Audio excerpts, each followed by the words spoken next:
We're off. Good afternoon, one and all. Today it's the Knight of Cups, part of the court card series of the Marseille Deck. How's my hair? Looking fab as ever. So, we have the major arcana, like the Devil, the Empress, the Pope, the Wheel of Fortune, which people are more familiar with. Then you've got the minor arcana, the Four of Swords, and so on. And we're going to deal with the not so popular but still quite interesting court cards in a particular suit or a particular version or variety of them. The Knight and the Knights, or the Knight of Cups. So first of all, let's start with knights. What do they represent? Well, we have divisions here, 4 divisions. We've got page, queen, king, and the knight. And the knight, according to Alejandro Jodorowsky, comes last in that sequence, representing the numbers 8, 9, and in brackets 10. And I think it's worth me showing you some of the other members of the court when it comes to the cups. But cups, the second thing, the cups represent more or less romantic love. They could also represent charity, unconditional love. But mostly sort of the drops of pure sweetness that are associated with love. In the traditional playing deck, that you use to play whatever, normal games, blackjack, whatever. Cups are represented as hearts, but you could consider cups as hearts, and the same thing, this sort of spilling of love. So we'll start with the gentleman that represents numbers 2 and 3. Get my camera on here. 2 and 3. Okay, this gentleman is the page, or the valet. Like a valet. A page, of course, worked in the court, and to become a knight, you'd have to be a page, then a scribe, I think, at age 15, and by the age 21, you'd become a knight. So the knight and the page are sort of the pieces of bread in the sandwich, and the meat of the sandwich is the king and the queen. He looks a little bit doubtful, not so sure where he's going. Seems to be, according to Jodorowsky, who is the author, of course, of this text, The Way of the Tarot. Jodorowsky associates the numbers 2 and 3, as well as the page, as signalling doubt or reckless action. There you go. Doubt or reckless action, just to simplify it a little bit. So it's sort of unprocessed action, almost knee-jerk, possibly. But there are definite benefits to acting without thought in certain ways. The germination of an idea has to be carried out, for example. Then, at the foot of the palace, or at the gates of the castle, the page finds himself, and it's there he waits, and knocking on the door. And who opens the door? It'll be, of course, the Queen, and we will find her, as Jodorowsky says, on her throne. There she is, very much claiming knowledge to what romance or sweetness or charity is. The cup is very much within her grasp, quite a steady, fixed gaze there, and she's, in many ways, an empress as well. Non-alcoholic. Thank you very much. Take this seriously. So that's the Queen. I don't have much to say about her. Then we have, in his royal finery, the imperious king, who is not supposed to be sitting on his throne. According to Jodorowsky, he is announcing from the balcony or the window of his palace, leading troops on the right course, and in this sense might be doing a work of charity for the general good, noble cause. The king It's usually a little bit divorced from desire, from lust, and very much centered on righteous action or quite brutal forward motion. And he represents the numbers 5 and 6. 6 is beauty, and 5 is something else, which will come to mind later on. 5 is something else. I think it's action, but that's 7. We're all learning together, eh? Good. So just if you haven't had enough cups for a Wednesday throughout this difficult period, let's share the love, share the cups, the overflowing of which merge into your eyeballs, and you jump from this reading resonant with tarot imagery. I like to think that when this is an inverted reading, when you are given this card from the opposite side, it's almost like love is pouring down on you. Not necessarily a bad thing, but there's a certain imbalance there. So hey ho, there are some examples of cups. Right then, we're going to move on to what the knight represents, the numbers 8 and 9. 8 meaning perfection, and 9 meaning crisis, and can be a positive crisis as well.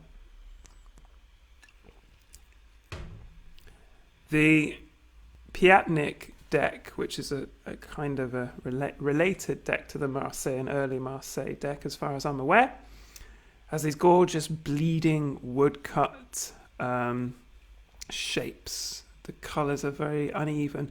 And have a look at the gaze of the knight. Huh? Cross-eyed. Is that intentional?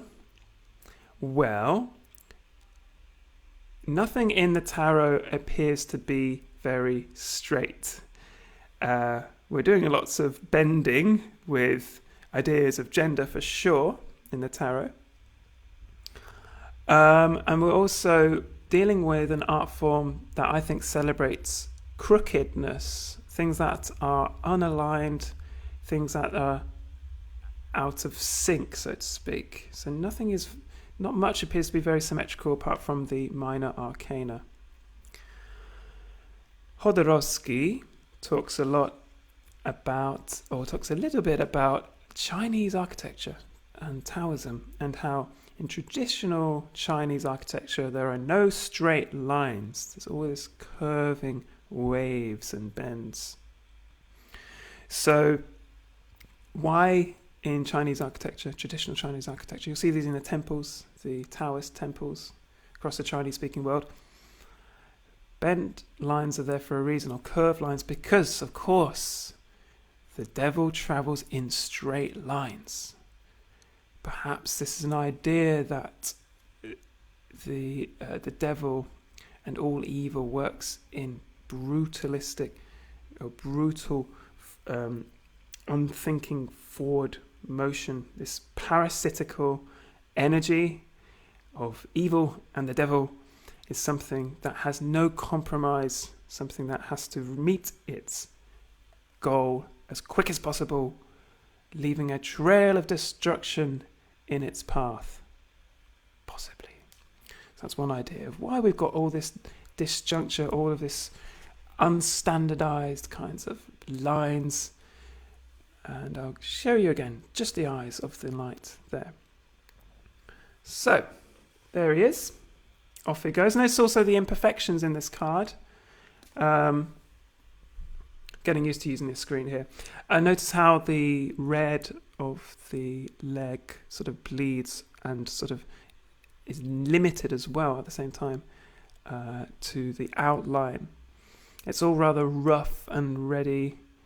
You can almost hear the sound of the artist cutting into the wood. I don't know how woodcuts work, but you know what I mean. There's the kind of roughness that show you a genuine love for the art. Something amateur in this, and I think we need to reclaim that word amateur to its roots. Amar or amor, love. Far from professional and sophisticated, just to reference Lester Bangs from this morning. or competent. Those evil, sterile words. We're thinking more about a craft that comes from love, a technique that is born through joy. Something that's far more sustainable than, say, working for any other ends or means. So here we go. The moment you've all been waiting for. Not the card. Tea time. I'm using a different flask today. This is one which I bought in the University of Leeds Union, of the Leeds University Union. I've forgotten how to speak. And the mug of which I'm using the Dimensions of Industrial Pipes. It's a pretty good one. So there you go.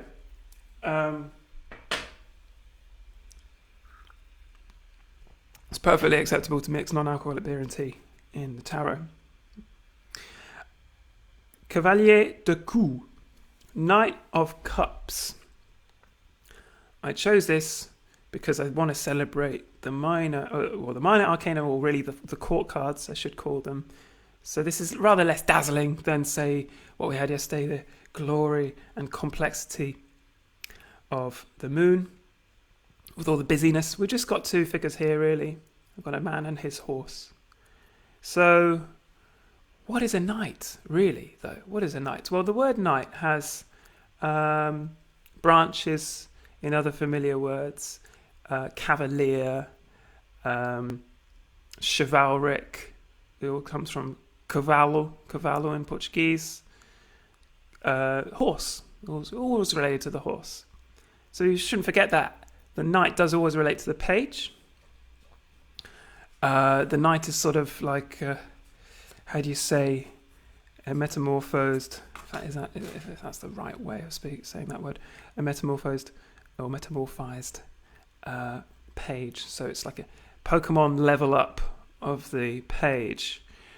But there's still something errant or wandering or loose or unrooted about the knight, much more so than the page. Why? The page has to work in the court of the king and the queen, has to stay serving in a lowly status, is usually of low noble birth, so noble but not quite the king.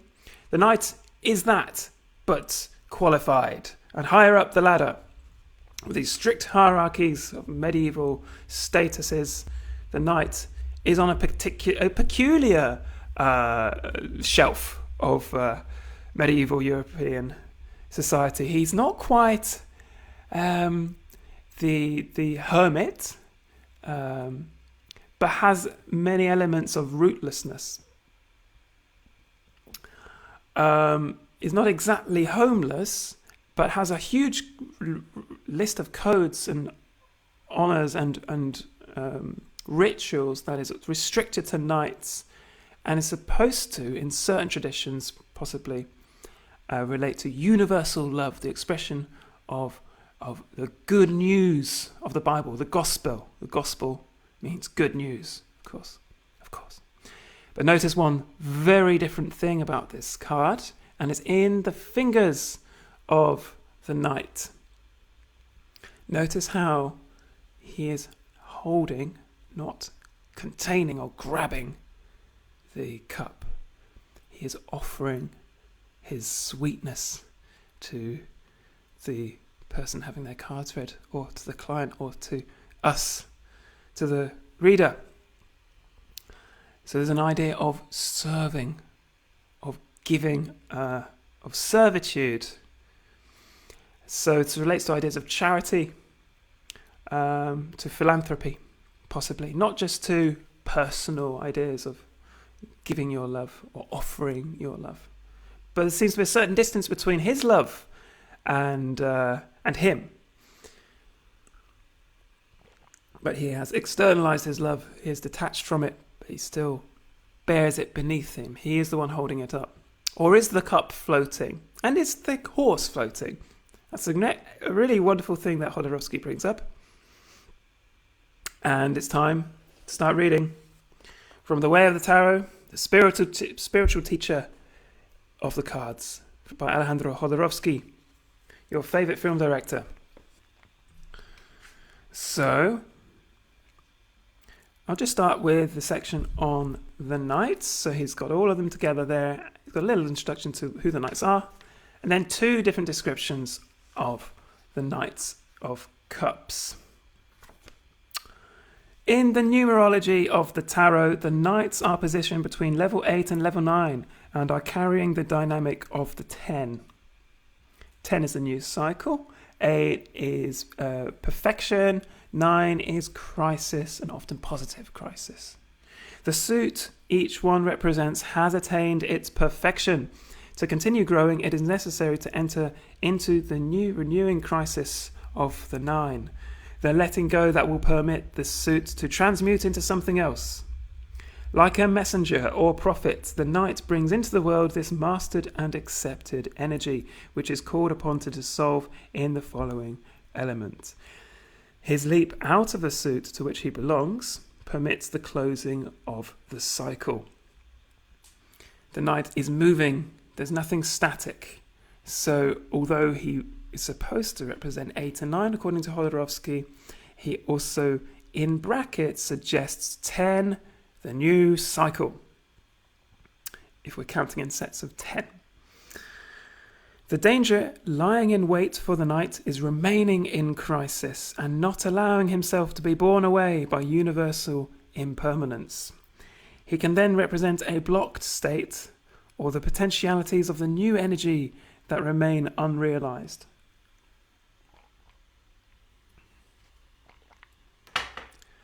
The Knight of Cups.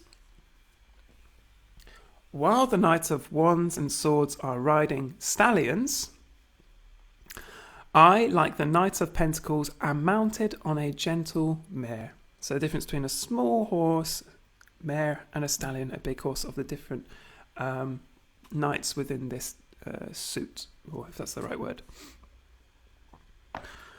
By the way, he's speaking as the knight here.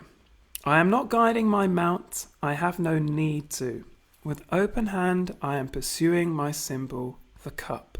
I do not hold it in my fingers, it is guiding us, my horse and I, floating in the air. It is an open cup from which a spring of love is emerging. It is this love that is my guide. I have no idea where I am going. The goal of the knight, therefore, is beyond his knowledge, and his trust is fed by love for humanity.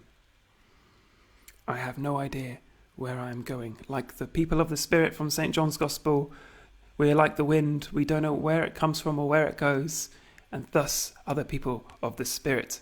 Pneuma, the Greek word for spirit and wind. I have no idea where I am going. I am following it without any doubt that it will lead me to my realization, which is the state of grace. God gives you good favor. Grace is not exactly earned, but you have to be opening your modes, your instruments, your horse, engaging in the proper action of riding a horse or using your instruments, using your tools, opening out the terrain in order to be inspired by the grace of God. Talent flows naturally. I do not force my will to find the right path. I do not employ my courage to leap beyond my limitations. All I do is simply obey. Surrender. There's a huge difference, I believe, in spirituality. The first step being commitment to a cause, to a tradition, a reclamation or reconstruction after the rubble of religious ideals, religious ideas as well. The first step is commitment, and the second step is surrender. Surrender is going where you're not sure where to.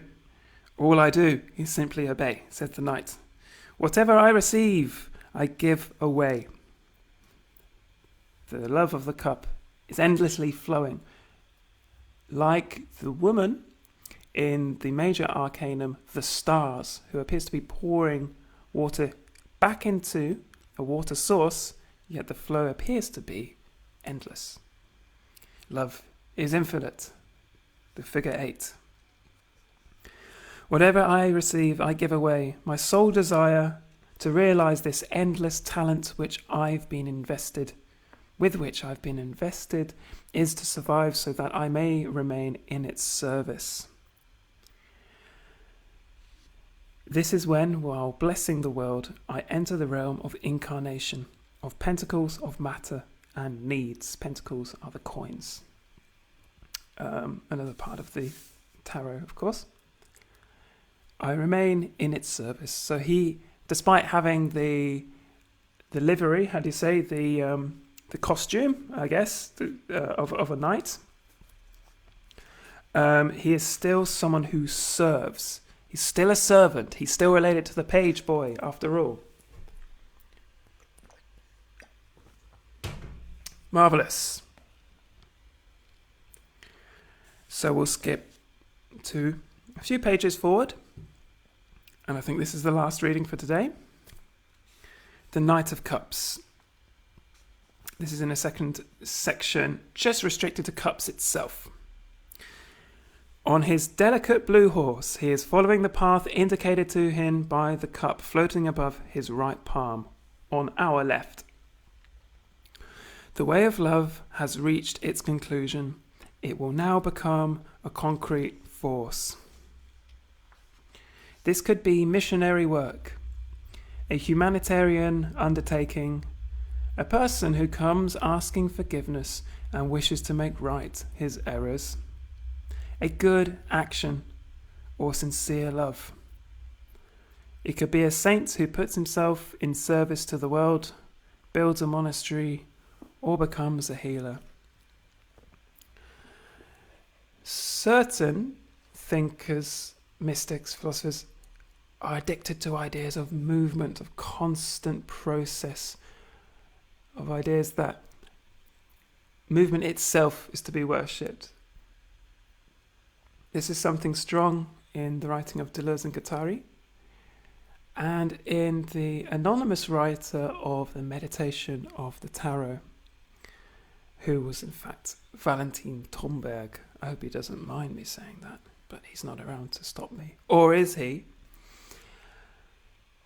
So, if this is a kind of a science of the occult, an empirical approach to mysticism, empirical not in a strict science sense, empirical in the sense of experiencing for yourself.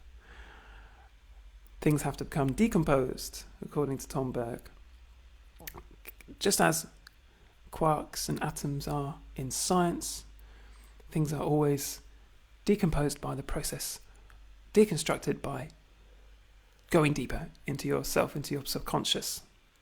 But of course, Heisenberg, the uncertainty principle, you cannot pin down where the atom is because it's always moving. Something to think about.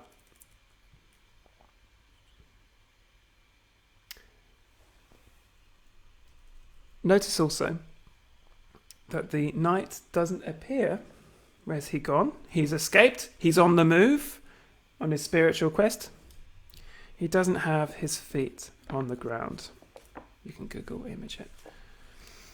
The knight is, again, as well, obsessed with process, with constant action. This can be a problem as well, because you reach blockage and stasis in a certain sense. How does it? The more things change, the more they stay the same. Le plus ça change. I don't know the phrase, you know what I mean. The more things change, the more things stay the same. Arguably a problem with thinkers like Deleuze and Guattari and other postmodern thinkers. The addiction to movement, of getting the wheels running, means a loss of journey and arrival. That's why I think we need to go back to the modernists, to people who had genuine questions that we can pick up on. So, I think that will do for us today. Only 20 minutes, 27 minutes. Thanks for your comments. And I'll see you tomorrow at 10 a.m.